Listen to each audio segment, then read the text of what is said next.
First म्हणजे युनिअसिस्ट through direct युनिव्हर्सिटीच्या साईटवर जाऊन अप्लाय करू शकतात. तर पहिल्या कॉलेजेसमध्ये चार्जेस थोडे जास्त असतात. ते युनिव्हर्सिटीमध्ये मेन्शन असतं की कुठे कुठे सॉफ्ट कॉपीज लागतात, कुठे तुम्हाला कुरिअर करायला लागतात.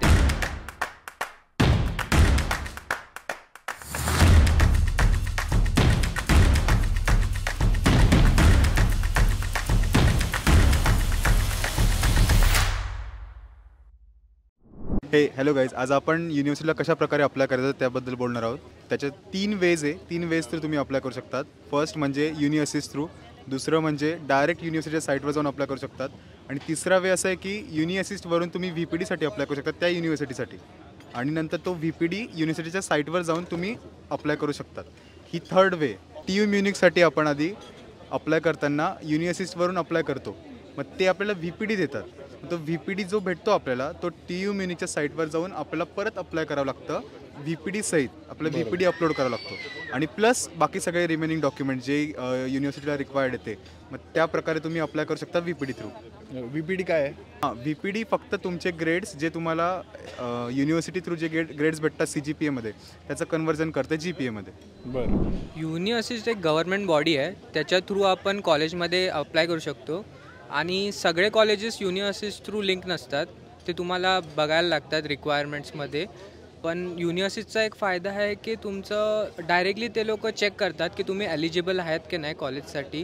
ते लोक स्वतः तुमचे डॉक्युमेंट्स व्हेरीफाय करणार, आणि तुम्हाला नंतर एक मेल येतो की तुमचे डॉक्युमेंट्स त्यांनी पुढे पाठवले की प्रोफेसरला. आणि त्यासाठी हँडलिंग चार्जेस पण आहे ना तिकडे? चार्जेस लागतात.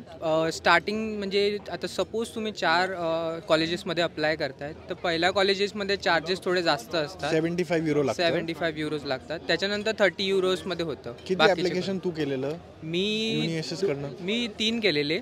त्यात हे जे आता मला लागलं आहे तेही कॉलेज युनिव्हर्सिटी थ्रूच होतं. बाकी 2मध्ये माझं रिजेक्ट झालं. बरं. आणि हे लोक युरोमध्ये एक्सपेक्ट करतात पैसे, तर तुझ्याकडे काय इंटरनॅशनल कार्ड होतं? कसं पेमेंट केलं? ॲक्च्युली माझ्याकडे क्रेडिट कार्ड होतं, जे विजा कार्ड होतं, तर त्याच्या थ्रू मी केलेलं होतं. बरं. हे पण इश्यू मी बघत होतो की लोकांकडे इंटरनॅशनल कार्ड थ्रू तुम्ही पेमेंट करू शकता. तुझ्याकडे होतं काय क्रेडिट कार्ड? मी माझ्या पेरेंट्सचं वापरलेलं क्रेडिट कार्ड, त्याच्या थ्रू मी पेमेंट केलं. तू किती ॲप्लिकेशन केलं? मी 10 युनिव्हर्सिटी थ्रू मी 4 ॲप्लिकेशन केलेले. बरं. त्याच्यापैकी हे जे मला कॉलेज भेटलं आहे तेही मला युनिव्हर्सिटी थ्रूच भेटलेलं आहे. अच्छा. आणि बस. आणि त्याची फंक्शनॅलिटी बोल ना जरा, की मी ऐकलं की ते प्लॅटफॉर्मवर ID बनवून आपण सगळे डॉक्युमेंट एकदाच अपलोड करावं लागतं. हां, जर तुम्ही युनिव्हर्सिटीवर तुम्हाला ॲप्लिकेशन करायचे असेल तर आधी तुम्हाला कॉलेजची रिक्वायरमेंट बघावी लागते. त्याप्रमाणे तुम्हाला सगळे डॉक्युमेंट्स क्रिएट करायचे आणि तुम्ही युनिव्हर्सिटीवर ते अपलोड करायचे.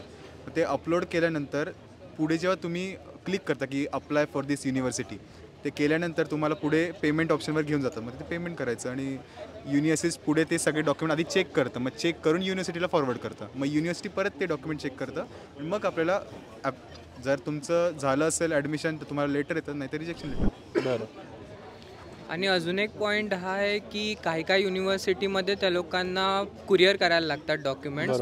ते युनिव्हर्सिटीमध्ये मेन्शन असतं की कुठे कुठे सॉफ्ट कॉपीज लागतात, कुठे तुम्हाला कुरिअर करायला लागतात. ते एकदा चेक करा अप्लाय करण्याच्या अगोदर.